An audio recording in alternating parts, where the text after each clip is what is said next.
ان علماء کی آواز پر، ان علماء کی صدا پر اسی طریقے سے انشاءاللہ لبیک کہیں گے نہیں کہیں انشاءاللہ جب یہ سب پکاریں گے اور جب یہ تمہیں بلائیں گے انشاءاللہ لحاظ اللہ اسی کا نام جمعیت ہے. آگ و قائم تیری ملت کی جمعیت میں تھی، آگ و قائم تیری ملت کی جمعیت میں تھی. جب یہ جمعیت گئی دنیا میں ہماری جو آگ آتی ہے وہ جمعیت کی وجہ سے. محترم کو دوستو اس جمعیت کے کام اگر آپ کو گنایا جائے جو جنگ آزادی جو آزادی سے پہلے کے جو اس کے کام ہے اس کے لیے بڑا وقت درکار ہے. آپ لوگ سب جانتے ہیں اہل علم جہاں بیٹھے ہیں چاند کو سورج کو چراغ دکھانے سے کوئی فائدہ نہیں ہوتا. علماء یہاں پر بیٹھے ہوئے ہیں. آپ سب جانتے ہیں کیا کیا خدمات ہیں. آپ سب جانتے ہیں کہ جب ملک آزاد ہو گیا پھر ملک کو کس چیز کی ضرورت پڑی اور ملک کیسے کیسے حالات سے دوچار ہوا اس وقت بھی جمعیت نے ساتھ دیا. محترم بزرگ دوستو ملک تقسیم ہو گیا، ملک بڑھ گیا، ایک ملک پاکستان کی شکل میں بن گیا اور اس کے اسلامی ملک بنا. لیکن یہاں خون کی ندیاں بہی، فسادات کے سوتے پھوٹ پڑے، جگہ جگہ فسادات ہونے شروع ہو گئے. اس وقت اگر یہ علماء آپ کے ضلع کے مولانا عبدالرحمان سے واقعی مولانا کلام آزاد یہ دہلی کی جامع مسجد میں کھڑے ہو کر مولانا شیخ الہند رحمۃ اللہ علیہ، مولانا حسین احمد مدنی اور اسی طریقے سے آپ کے بہت سارے علماء اگر انہوں نے مسلمانوں کی خاص نہ بنائی اور یہ بھی مسلمان یہاں سے چھوڑ کر چلے گئے ہوتے تو آج آپ کی جس مسجد میں آج علماء، حفاظ، قرہ، عوام، خواص سب موجود ہیں یا غائب بھینس بنتے یا کبھی بڑے ہوتے. آپ کے قبرستانوں کے اندر حج چلتے، آپ کے مدرسوں کے اندر ان کے مکانات بنتے، غیروں کے مکان بنتے، مسجد استول بن جاتی، آپ کے قبرستان کے کھیت اور کلیان بن جاتی. محترم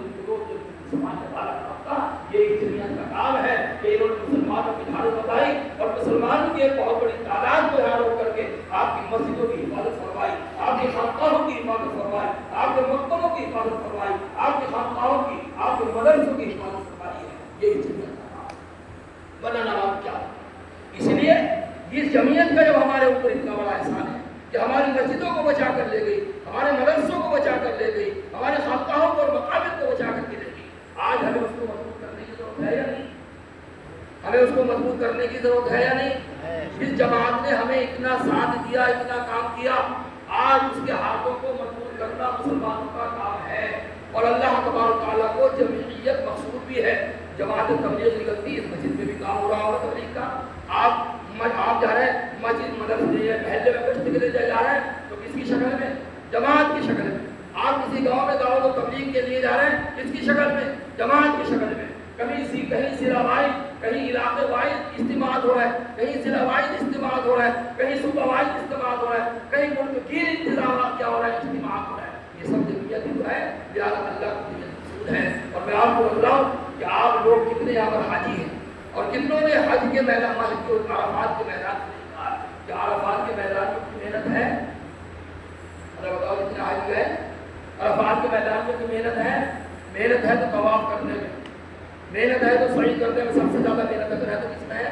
صحیح کرنے میں. لیکن عرفات کے اندر کوئی محنت نہیں ہے. اللہ تبارک و تعالیٰ طرح طرح کی نعمتیں گرا رہا ہے. بڑے بڑے کولر، بڑی بڑی اے لگی ہوئی ہیں، اچھے اچھے خیمے بنے ہوئے ہیں، لوگ ان میں بیٹھے ہوئے ہیں اور وہاں پر کیا ہے آپ عصر کی نماز پڑھنے کے بعد وقوف کرتے ہیں. اس کو حج کا رکن اعظم کہا گیا. آپ ذرا غور کو کریں کہ جس میں مشقت وہ بھی رکن اعظم نہیں، جس میں محنت وہ بھی رکن اعظم نہیں. لیکن یہ ہے وجہ کیا ہے کہ اللہ تبارک و تعالیٰ کا یہ سارے انسان جو ہے اللہ کا قربا، اللہ کا خاندان ہے. جب ساری دنیا کے کالے گورے، مختلف زبانیں رکھنے والے، مختلف خیالات رکھنے والے، مختلف مذاہب اور مسالک رکھنے والے جب ایک میدان میں جمع ہوتے ہیں اللہ آسمانوں سے جھانکتا ہے اور اللہ کو اپنے بندوں کو پیارا رکھتا ہے. کیا کہا اللہ کو؟ اپنے بندوں کو پیارا رکھتا ہے. لہذا محض سے جڑنے کو ہی اللہ تبارک و تعالیٰ نے حج کا رکن اعظم قرار دیا کہ یہ تمام کا جڑنا آپ کا یہاں پر اکٹھا ہو جا رہا ہے. یہ کیا ہے؟ حج کا سب سے بڑا رکن ہے، حج کا سب سے بڑا فرض ہے. تو محترم دوستوں کیا اللہ کی جمعیت مقصود نہیں؟ اس لیے آپ جمعیت کے ساتھ رہیں گے، جمعیت کے ہاتھوں کو مضبوط کریں گے. آپ کے یہاں نئی شاخ قائم ہو رہی انشاءاللہ. عوام کے ساتھ بھی نام اس کا درجے جمعیت علماء ہند ہے کیونکہ علماء نے اس کو قائم کیا. علماء ہی جو کہ اس کے اندر جڑے لیکن پھر سب کو وسعت دے کر کے عوام اور خواص کو اس کے اندر جڑا گیا. اب یہ جمعیت العلماء اور خواص ہے، سب کی جمعیت ہے. جو موقع یہ